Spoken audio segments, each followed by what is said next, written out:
MuscleTV, proudly brought to you by Maxines, for the body you want, and Maxes, because life's too short to be small.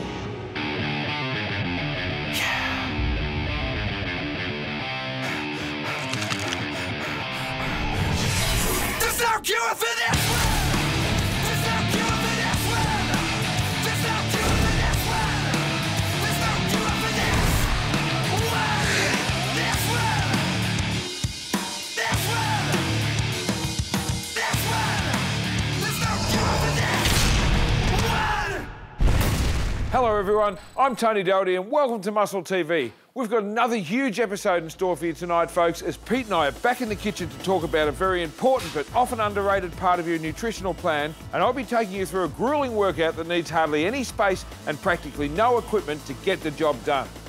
In fact, that's going to be the theme of tonight's show. Unfortunately, we hear it from time to time. I can't get to the gym. I don't have enough equipment, so I can't train. If that's you, you're really going to hate tonight's episode because we're going to prove to you how wrong that really is. You just need to focus on what you can do and not what you can't do. If you can get that right, it's just amazing what you can achieve. Now, tonight, we go back into the vault to check out a truly hardcore workout with Dirk Lamb that uses just one barbell. Over to you, mate.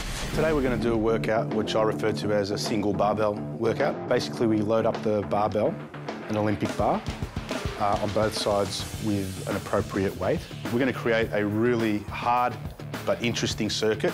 I can't stress it enough that you have to have had a fair bit of experience in all types of lifting before you tackle this. And I stress that you probably need an exercise partner or a trainer, and preferably should be a very advanced, experienced lifter. Better if they're a qualified trainer or a coach, but definitely somebody who knows a lot about anatomy and physiology and how to perform exercises properly. Today we're going to use an athlete I trained, Mark Feroldi. I'd class him as an advanced athlete in that he's had exposure to a wide variety of intense and hard advanced exercises. So the first exercise that we're going to do is an explosive jumping deadlift. You'll see Mark's going to start in a kneeling position with the bar in front of him, and he's going to jump to his feet while pushing on the bar, and as soon as his feet make contact with the ground, he's going to explode his hips into a deadlift. The reason why we're using such a light weight is because of the difficulties going to come from the additional movements, which is the kneeling jump and the explosion. That makes the exercise a little bit more intense. Stop there. Good work. The next exercise Mark's going to do is a very, very peculiar type of squat, but we're going to do it the old-fashioned way. This is a very interesting way of doing it because you're going to start with the bar next to you, standing upright, and you're going to have to squat down and guide the bar onto your traps, and then stand up with it again. Squat down with it, and then release the bar back to your side. It's probably one of the most challenging squats that I've ever done. Even if you do it with a light weight, it's still a very difficult exercise. It challenges you in so many ways, not just the strength of your legs, but obviously the strength of your obliques again, the strength of your back and your lats. More importantly than all of that, it tries to develop a big degree of flexibility under load. A lot of injuries occur in sports when somebody's in a position that bodies are not accustomed to, and there's a load or a force being placed upon them. This trains you for unpredictability of sports to a certain degree and puts you in a position where you feel a little bit vulnerable, but if you do it properly and safely, you'll be able to execute some very good loads in a peculiar position. Tilt. All right, put a bar on the ground. Following on from that, Mark's going to perform what we call a suitcase deadlift. It's called a suitcase deadlift because the bar is next to you, it's to the side of you, and you're going to pick it up with one hand, just like you would pick up a suitcase or a briefcase. It's going to try to basically bend your body to the side of the load. Now, you don't want to pick this bar up bending to one side. You want to keep your torso as straight as possible, which means you have to engage your obliques on both sides of the body to try and maintain that straight position. There's ways to progress exercises like the ones you're seeing today. You could start off by using an empty bar, or even better, as a broomstick, and you can get used to the motion without having to worry about a weight. Mark's been doing a lot of sparring this morning, so his shoulders are a bit battered. So for this exercise, which is the one-handed snatch, we're going to drop the load from 40 just down to 30. And we're also going to do that for another exercise coming up later, which is called the spear lift. So once again, he has to get his grip spot on. He has to judge the proper distance to the middle of the bar and grip it there and grip it hard. From there, he's going to perform a regular snatch with one hand, taking the bar overhead in one swift, very explosive move.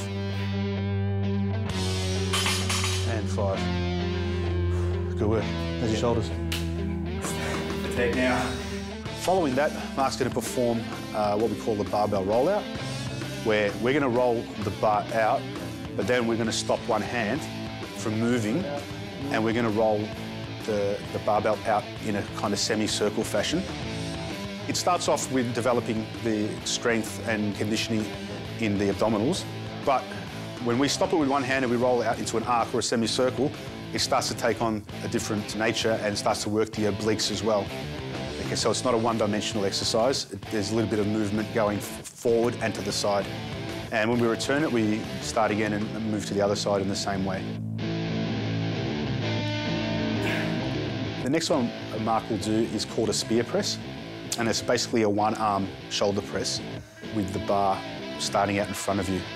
So you take it onto your shoulders like you're holding a spear. So once it's to your shoulders, you basically have to press it up overhead.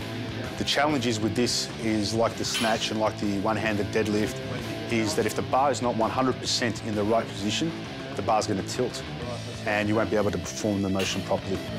Again, loading up one side of the body is going to challenge the obliques. Again, challenge the stabilisers and change the nature of simply doing a double hand or two-hand overhead lift. The next thing we're going to do is a single leg deadlift. It's pretty much exactly the same as doing a standard deadlift, except one leg will be off the ground. But just to make things a little bit more interesting, we're going to chuck in a one-legged burpee with this. When you jump back in on one leg, it's going to cause even more disturbance to your balance. So if you're just going up and down on one leg, eventually within 10 or 20 seconds, your body will adapt and you'll start to balance with a weight. But the fact that you've got an explosive element with a one-legged burpee, as soon as you jump back in, your body gets thrown out of balance, and that's the exact point where you have to deadlift the bar up, is when your foot lands back on the ground. Finally, we're going to do an exercise, more of the standard kind of movement people would have seen. It involves a burpee, where your hand's on the bar, where you jump out. When you jump in, people would normally do a vertical leap when they do a burpee. Because we've got the barbell, we're going to do a high pull at the end of it. So basically, it's two standard exercises, once again, that we've melted together to create a more dynamic exercise and challenge the body in a different way. We've got a few things in action here. Obviously, with the burpee, you're going to get the cardiovascular benefits or anaerobic benefits from that, and also the explosive element from doing the high pull with the bar.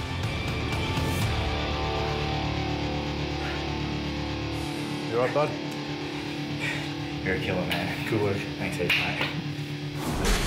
Thanks, fellas. Awesome workout. And all it takes is one barbell and a bucket load of hard work. Now, speaking of hard work, and someone who knows all about hard work, and in fact the hard word, is Challenge Mind coach Craig Harper. Let's see what he's got in store for us tonight.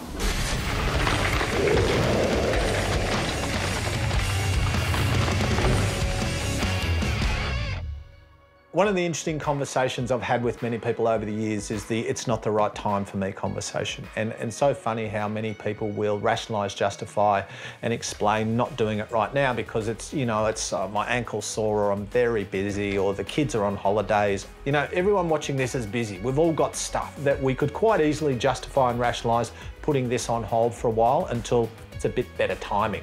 It's very rare that all the planets are going to align and, you know, an angel's going to appear at your window with an invitation for you to start, and here you go. It doesn't happen. It doesn't happen. The bottom line is some people have been waiting for the right time to change their body, to change their habits, to change their diet, to change their existence since 1997, right? And invariably, real change and lasting change and inside-out transformation has very little to do with the timing. Timing's an issue. It matters a bit, but it's usually not the determinant of failure or success. Many times I give a talk or a presentation and people will go, all right, that's it, next week I'm transforming my life. And I go, well, what about tomorrow? And they go, well, tomorrow's Thursday. Like somehow Thursday doesn't work. Like somehow the day of the week that we start is going to influence, if not determine, the outcome. When you start is up to you. It's not about the day on the calendar. It's not about the date.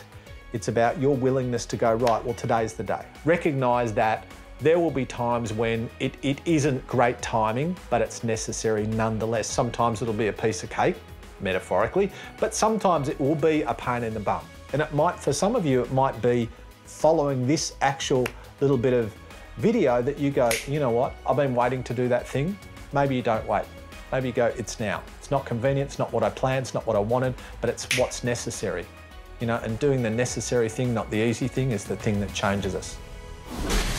Thanks, Harps. Spot on as always. Now, I've said it before and I'll say it again, but the challenge can be a life-changing experience. So if you want to get into the shape of your life, plus have the chance to win some awesome prizes, then it's time to head over to the challenge websites.